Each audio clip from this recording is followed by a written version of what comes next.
राज्यातील व आपल्या भागातील नवनवीन बातम्या पाहण्यासाठी SM9 न्यूज मराठी या चॅनलला लाईक करा, सबस्क्राईब करा आणि शेअर करायला विसरू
कुसुम सी योजनेअंतर्गत मुख्यमंत्री सौर कृषी वाहिनी योजना 2.0 आज आपण 10 मेगावॉटचा ऊर्जा सौर प्रकल्प यलमार मांगेवाडी येथील माननीय पंतप्रधान नरेंद्र मोदीजी यांच्या हस्ते ऑनलाईनद्वारा आज लोकार्पण सोहळा इथं संपन्न झालेला आहे। माननीय प्रधानमंत्री साहेब नरेंद्र मोदीजी यांच्या हस्ते हा सोहळा इथं संपन्न झालेला आहे। यलमार मांगेवाडीमध्ये जवळपास 10 मेगावॉटचा हा प्रकल्प असून यापासून दिवसा वीज निर्मिती केली जाईल आणि ही दिवसा वीज निर्मिती केलेली या परिसरातील सर्व जे शेतकरी आहेत त्यांना हा दिवसा निर्माण केलेली एनर्जी वापरता येणार आहे आणि त्यामुळं जे आपलं स्वप्न होतं की सर्व शेतकऱ्यांना दिवसा वीज पुरवठा मिळावा ते सत्यात उतरत आहे आणि आजपासून 10 मेगावॉट प्रकल्प हा याचा लोकार्पण सोहळा इथं संपन्न झालेला आहे।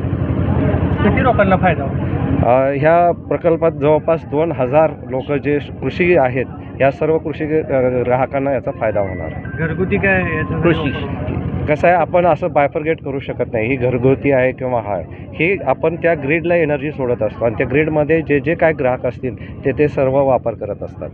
अजून काय प्लॅन उभा करण्याचे प्लॅन आहेत? जवळपास सोलापूर जिल्ह्याचा जर आपण विचार केला तर जवळपास 12 प्रकल्प 80 मेगावॉटची निर्मिती चालू आहे। बाकीच्या ठिकाणी सुद्धा प्रकल्पाचं काम प्रगतीपथावर आहे। सांगोल्यामध्ये 4 प्रकल्प झालेले आहेत। चोपडी आहे, उदनवाडी आहे, कटफळ आहे आणि यलमार मांगेवाडी आहे। असे 4 प्रकल्प सांगोला तालुक्यामध्ये झाले। शेतकऱ्यांचा रिस्पॉन्स कसा वाटतो? शेतकऱ्यांना उलट चांगली बातमी आहे की त्यांना रात्री शेतात जायला भाग पडणार नाही आहे। दिवसा त्यांचं काम शेतीचं काम ते दिवसा करू शकणार आहेत। त्यामुळे उलट शेतकऱ्यामध्ये हा आनंदच आहे. अनेक दिवसाची मागणी होती शेतकऱ्यांची. भरपूर दिवसाची मागणी होती की दिवसा त्यांना लाईट पाहिजे. ती मागणी आता यशस्वी होत आहे. येस. शेतकऱ्यांना याबद्दल चांगलंच वाटत असेल. हो. त्याबद्दल तुम्ही आता शेतकऱ्यांच्या भावना इथं व्यक्त केल्यात काय का नरेंद्र मोदी साहेबांनी किती तर मेगावॅट वीज आता शेतकऱ्यांना मिळणार आहे. हो. मग शेतकऱ्यांना जे वीज मिळणार आहे त्यातून शेतकऱ्यांना याचा काय फायदा होऊ शकतो? तेच ना, जे शेतकरी ज्यांना रात्री जावं लागत होतं शेतामध्ये ते आता रात्री जायची काय भानगड राहणार नाही. रात्री साप आहे, हिंस्र प्राणी असतात, त्यांच्यापासून धोका निर्माण होत होता. तो आता बद्दल पण नरेंद्र मोदी कसं आहे, आता हे तुम्ही जे प्लांट जसा उभा कराल तसं तिथं रोजगार निर्मिती येणारच ना. हा प्लांटचा आता ऑपरेशन आणि मेंटेनन्स असतो, त्याच्यासाठी काय मॅनपॉवर लागत असते, हे कंटिन्युअसली सगळं चालतच राहणार. बरं, 3 HP 5 HP जर घ्यायचं म्हणतो सौर ऊर्जा कनेक्शन तर काय प्रोसिजर आहे? ऑनलाईनचे ह्याच्यामध्ये सोय केलेली आहे. चांगला प्रश्न आहे, कारण जे शेतकरी त्यांना पंप हवे आहेत तर ते कुसुम ह्या योजनेअंतर्गत मागेल त्याला सौर कृषी पंप ह्या योजनेअंतर्गत त्यांनी ऑनलाईन ॲप्लिकेशन करावं.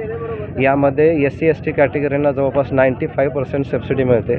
ओपनच्या कॅटेगरी लोकांना 90% सबसिडी मिळते. त्यामुळं हा एक चांगला सबसिडी देणारा आणि तो पण दिवसाच चालू होणार आहे. जसा सूर्य उगवेल तसं पाणी पडायला बाहेर चालू, सूर्य मावळला पाणी बंद, या पद्धतीनंच आहे. नॉन कृषीसाठी सुद्धा PM सौर घर योजना आहे.